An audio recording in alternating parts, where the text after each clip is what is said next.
belong.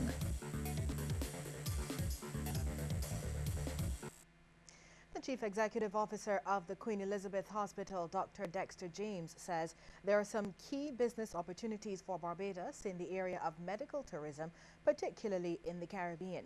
His comments followed a recent trade mission to select countries in the region, which was attended by QEH and other officials.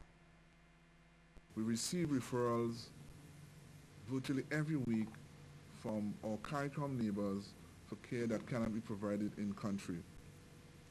To date, we generate just under $400,000 a year from patients' referrals from the islands to the hospital, mainly for cardiovascular interventions, neurosurgical interventions, patients who present with for neonatal care. And we think we could do much more. He says the trip was an opportunity to re-engage with regional neighbors who use the hospital's services and to find out what additional services they would like to use. What they have said to us is that we could do a little bit better with respect to our concierge services. Many times patients come into country, you're vulnerable, you know no one there, you don't have, some may not have family, and therefore they've asked us to expand and improve on our concierge services, and that will involve negotiating preferential rates for patients, providing ground transportation to and from the airport, smoothing out the whole admissions process, and of course the whole billings arrangement. Local and regional policymakers must continuously design a framework to mitigate the risk of major institutional failures in the financial systems. This is the view of Cleviston Haynes, Deputy Governor of the Central Bank of Barbados.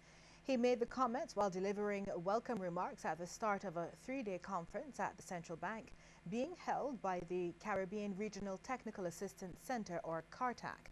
Mr. Haynes made reference to the collapse of CLECO in making his point. He says there are lessons to be learned from what happened. The CL financial collapse demonstrated the uncertainty created by the lack of a structure to deal with the management of cross-border failures.